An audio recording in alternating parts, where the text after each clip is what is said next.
बाबा जी और हुजूर जी की प्यारी साध संगत जी, राधा स्वामी जी। संगत जी, आज हम आपको एक महत्वपूर्ण बात पूरी स्पष्टता के साथ बताना चाहते हैं। हुजूर जी की तबीयत इन दिनों ठीक नहीं है। आज डेरे में जो सत्संग हुआ, उसमें हुजूर जी पंडाल में उपस्थित नहीं रहे।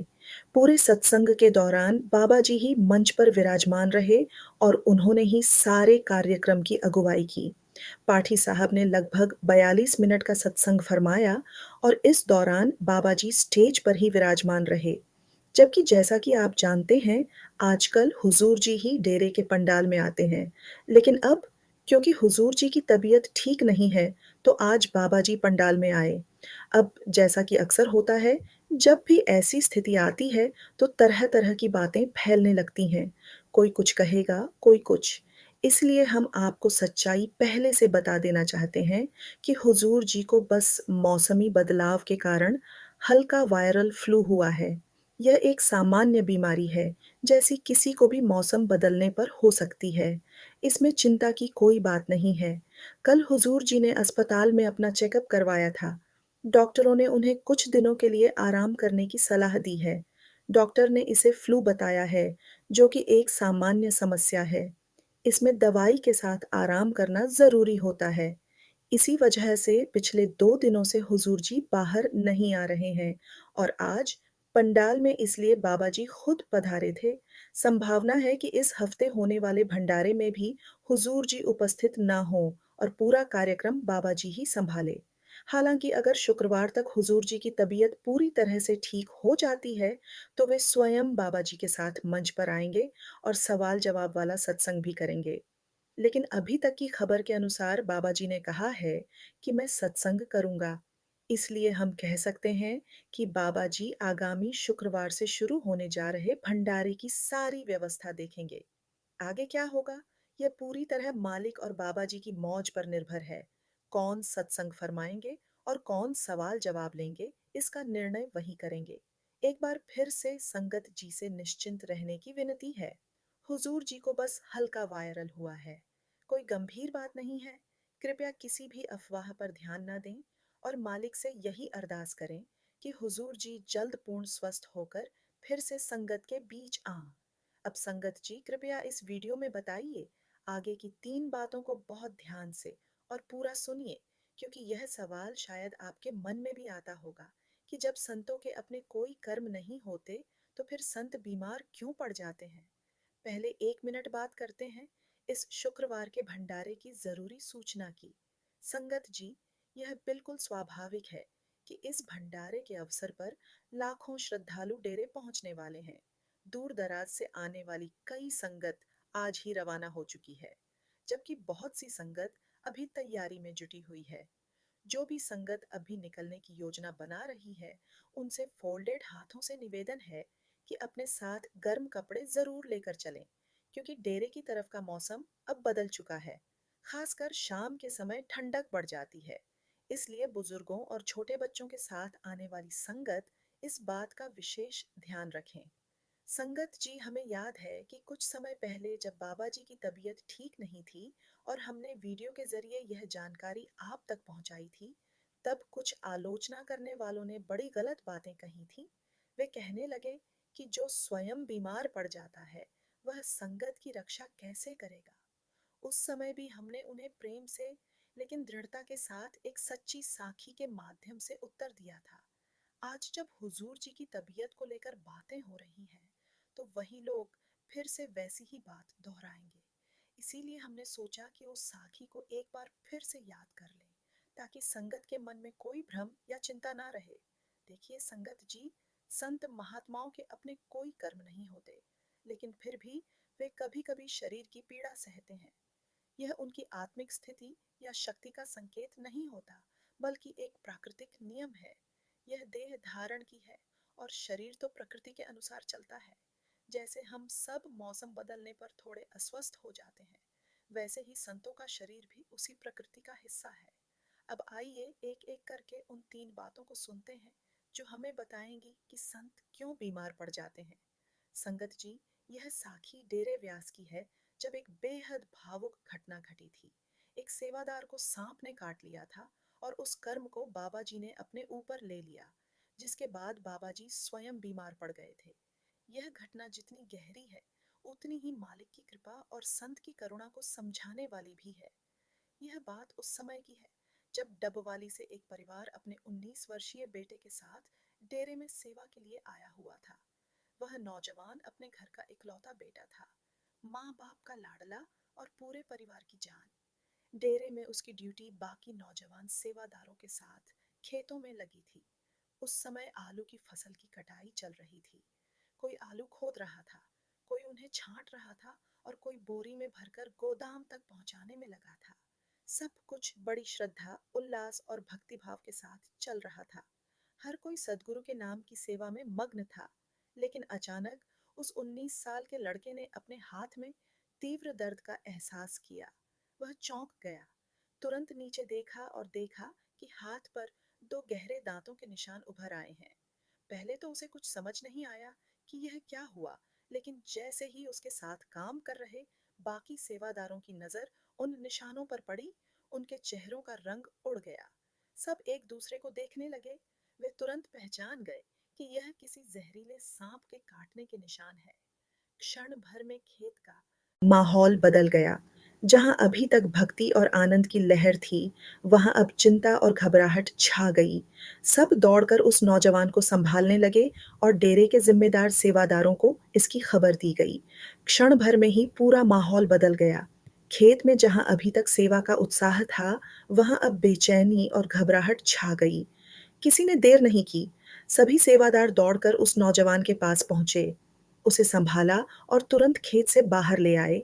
हर चेहरे पर चिंता साफ झलक रही थी, लेकिन भीतर सभी के दिल से एक ही पुकार उठ रही थी, बाबा जी कृपा करो, अपने बच्चे की रक्षा कर लो। संगत जी, उसी समय वहां एक गलती हो गई जो अक्सर हम में से बहुत लोग भी घबराहट में कर बैठते हैं। जब सबको यकीन हो गया कि लड़के को सचमुच सांप ने काट लिया है, तो एक सेवादार ने तुरंत अपनी जेब से रुमाल निकाला और उसकी कलाई पर बहुत जोर से बांध दिया, यह सोचकर कि शायद इससे जहर ऊपर तक नहीं पहुंचेगा। दूसरे कुछ सेवादार घबराकर पानी लाने दौड़ पड़े ताकि उसे कुछ राहत मिल सके। पर इस अफरा-तफरी और असमंजस में कीमती 10 मिनट यूं ही निकल गए। सबका ध्यान बस इस बात पर था कि कुछ किया जाए, पर क्या सही है, यह किसी को समझ नहीं आ रहा था। इसी बीच वहां एक अनुभवी और विवेकशील सेवादार पहुंचे। उन्होंने स्थिति को एक नज़र में समझ लिया। जब उन्हें बताया गया कि लड़के को जहरीले सांप ने काटा है, तो उन्होंने बिना समय गंवाए फौरन निर्णय लिया। उन्होंने उस नौजवान को अपनी बाहों में उठाया और तेजी से डेरे के अस्पताल की ओर भागे।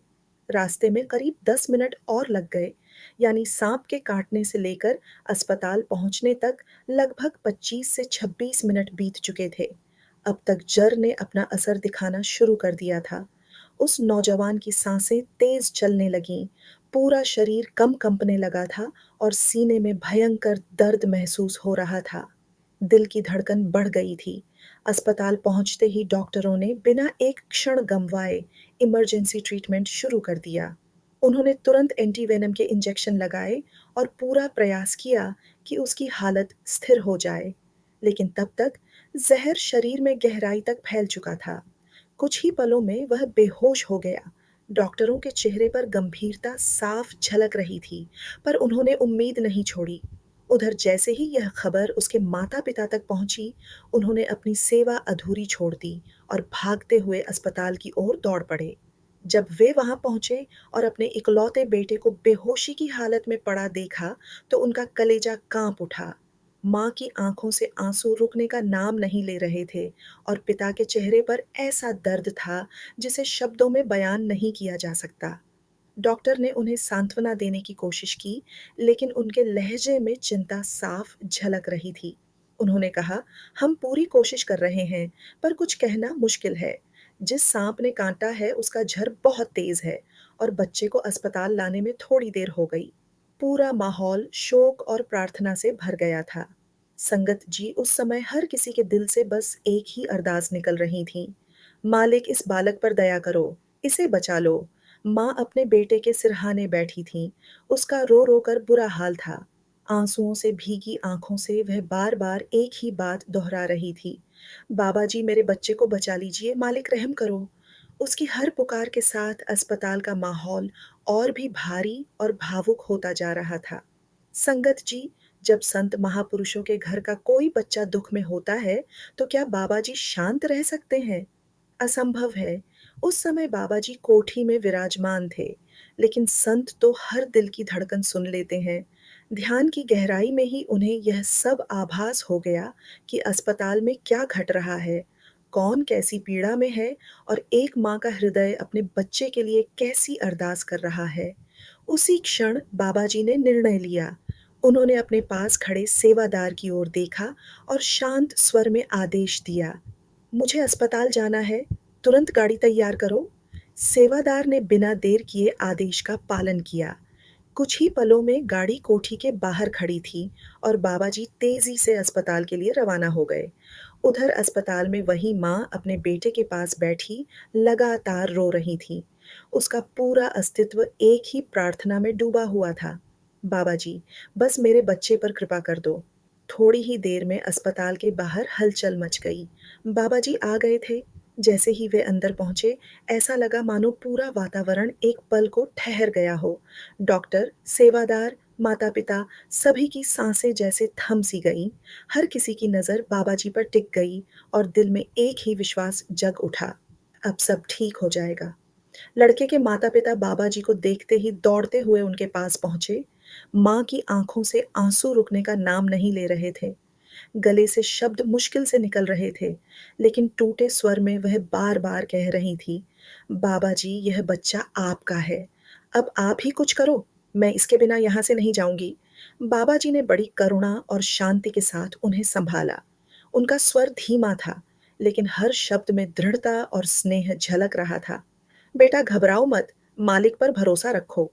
जो कुछ हुआ है, वह किसी पुराने जन्म का कर्म है। शायद इस बच्चे और उस सांप के बीच कोई पुराना हिसाब था, जो आज पूरा हो गया है।" फिर बाबा जी धीरे-धीरे आगे बढ़े और उस बेहोश पड़े नौजवान के पास पहुँचे।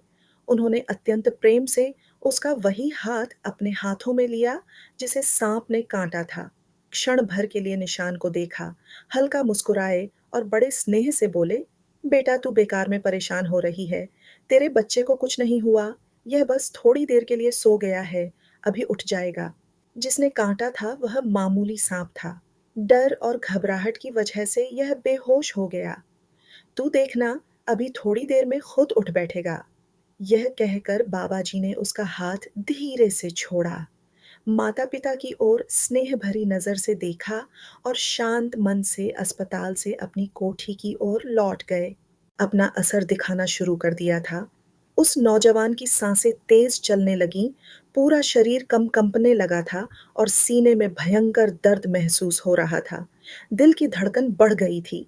अस्पताल पहुंचते ही डॉक्टरों ने बिना एक क्षण गंवाए इमरजेंसी ट्रीटमेंट शुरू कर दिया। उन्होंने तुरंत एंटीवेनम के इंजेक्शन लगाए और पूरा प्रयास किया कि उसकी हालत स्थिर हो जाए। लेकिन तब तक ज़हर शरीर में गहराई तक फैल चुका था। कुछ ही पलों में वह बेहोश हो गया। डॉक्टरों के चेहरे पर गंभीरता साफ झलक रही थी, पर उन्होंने उम्मीद नहीं छोड़ी। उधर जैसे ही यह खबर उसके माता-पिता तक पहुंची, उन्होंने अपनी सेवा अधूरी छोड़ दी और भागते हुए अस्पताल की ओर दौड़ पड़े। जब वे वहां पहुंचे और अपने इकलौते बेटे को बेहोशी की हालत में पड़ा देखा, तो उनका कलेजा कांप उठा। माँ की आँखों से आँसू रुकने का नाम नहीं ले रहे थे और पिता के चेहरे पर ऐसा दर्द था, जिसे शब्दों में बयान नहीं किया जा सकता। डॉक्टर ने उन्हें सांत्वना देने की कोशिश की, लेकिन उनके लहजे में चिंता साफ झलक रही थी। उन्होंने कहा, "हम पूरी कोशिश कर रहे हैं, पर कुछ कहना मुश्किल है। जिस सांप ने काटा है, उसका झर बहुत तेज है और बच्चे को अस्पताल लाने में थोड़ी देर हो गई।" पूरा माहौल शोक और प्रार्थना से भर गया था। संगत जी, उस समय हर किसी के दिल से बस एक ही अरदास निकल रही थी, "मालिक, इस बालक पर दया करो, इसे बचा लो।" माँ अपने बेटे के सिरहाने बैठी थीं। उसका रो-रो कर बुरा हाल था। आँसुओं से भीगी आँखों से वह बार-बार एक ही बात दोहरा रही थी, "बाबा जी, मेरे बच्चे को बचा लीजिए, मालिक रहम करो।"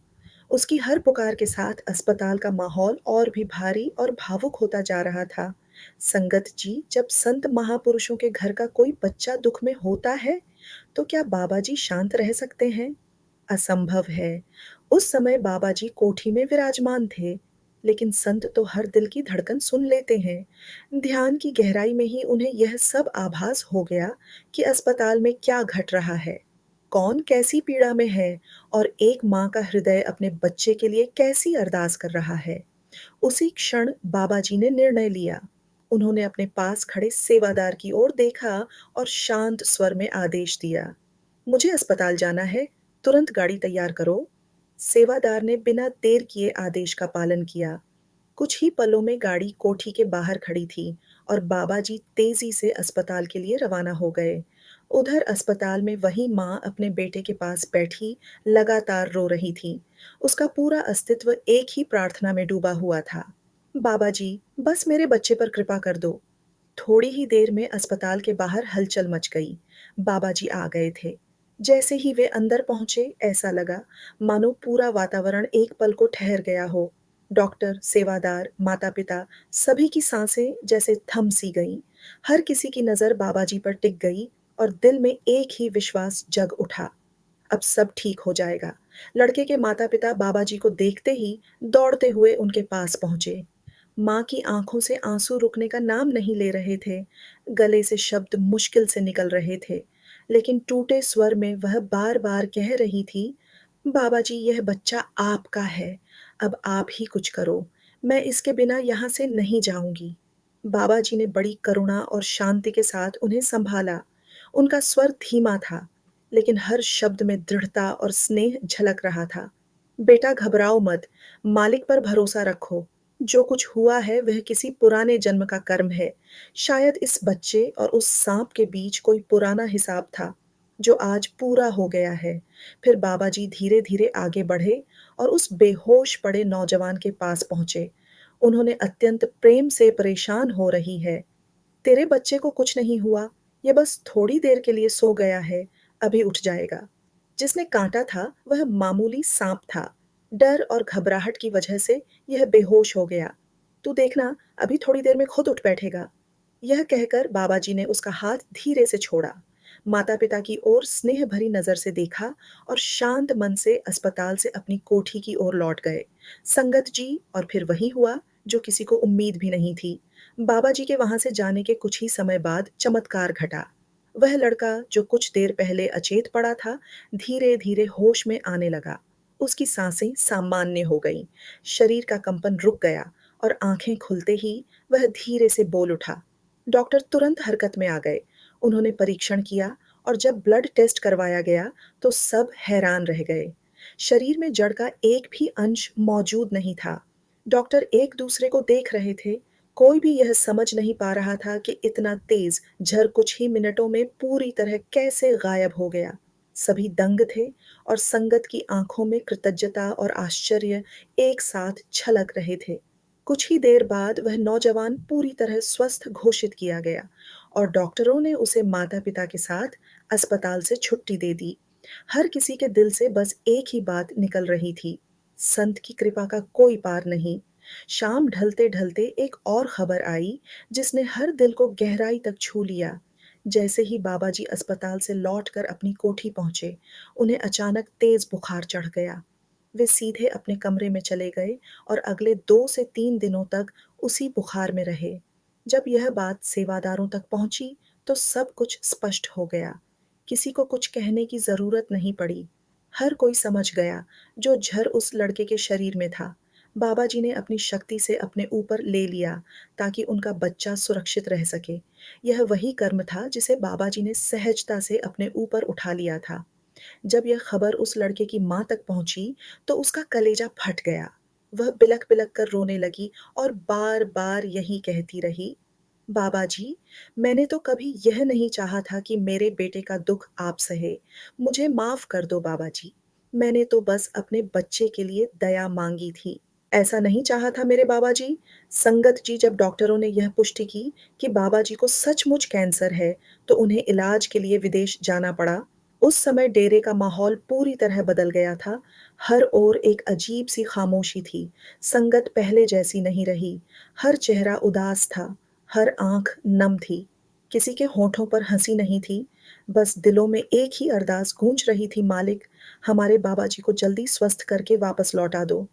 दिन पर दिन बीतते गए, सबकी निगाहें बस एक खबर का इंतज़ार कर रही थीं। फिर एक दिन वह पावन क्षण आया, जब बाबा जी इलाज करवाकर भारत लौटे। जैसे ही उनके डेरे में पहुँचने की सूचना फैली, पंडाल में लोगों का सैलाब उमड़ पड़ा। हर कोई बस एक झलक पाने को बेताब था। बाबा जी मंच पर आए, चेहरा शांत नूर से भरा हुआ, वही स्थिरता जो सबसे गहरी आंधी में भी नहीं डगमगाती। उन्होंने मुस्कुराते हुए बड़ी विनम्रता से कहा, डॉक्टर ने कहा है कि अब कोई घबराने की बात नहीं है, संगत बेफिक्र रहे, सब कुछ मालिक की रहमत से ठीक है। संगत जी, जब लोगों ने अपने सद्गुरु को देखा, उनका पीला पड़ चुका चेहरा, कमजोर होता शरीर और आंखों में झलकती अपार शांति के साथ गहरी थकान, तो पूरा पंडाल रो उठा। हर ओर सिसकियों की आवाजें गूंजने लगीं। वह क्षण ऐसा था जिसे शब्दों में बयान करना असंभव है। जिसने भी उस दृश्य को अपनी आंखों से देखा, उसकी आत्मा तक कांप उठी। सच कहें तो वह पल रूह को झकझोर देने वाला था। अब मन में यह प्रश्न उठना स्वाभाविक है, क्या संत भी बीमार पड़ सकते हैं? क्या उन पर भी कर्मों का प्रभाव होता है? संगत जी नहीं, सच्चे संतों के अपने कोई कर्म नहीं होते, वे तो कर्म बंधन से बहुत ऊपर होते हैं। पर जब वे किसी आत्मा को नाम दान देकर अपने संरक्षण में लेते हैं, तो उस जीव के भारी भरकम कर्मों का भार अपने ऊपर उठा लेते हैं।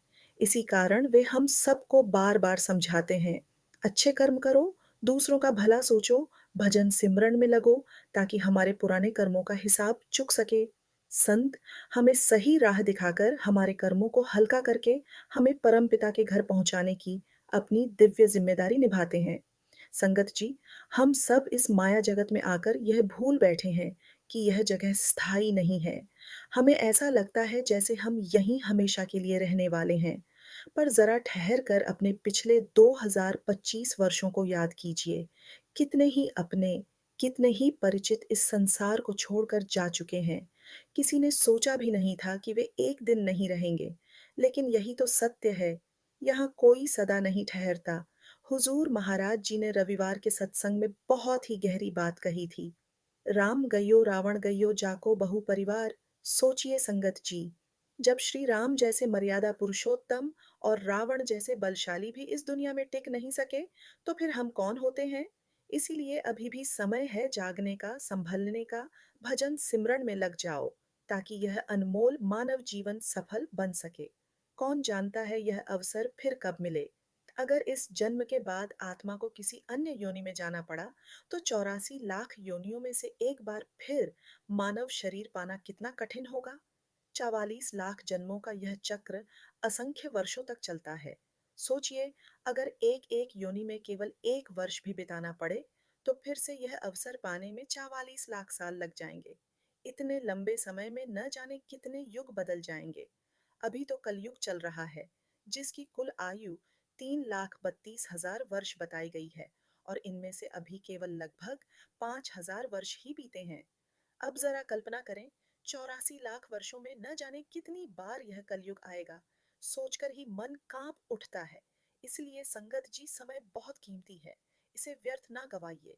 अपने सदगुरु के आदेशों पर चलिए, भजन सिमरन को अपनी दिनचर्या का हिस्सा बनाइए। यही जीवन का सच्चा उद्देश्य है। और अंत में आप सबसे एक छोटी सी प्रार्थना है, नीचे कमेंट में राधा स्वामी अवश्य लिखिए, ताकि यह नाम हर दिशा में गूंजे। अपने भाव कमेंट में व्यक्त जरूर करें। और हाँ संगत जी, हमारे इस चैनल को सब्सक्राइब करना ना भूलिए, ताकि सदगुरु की वाणी और प्रेम संदेश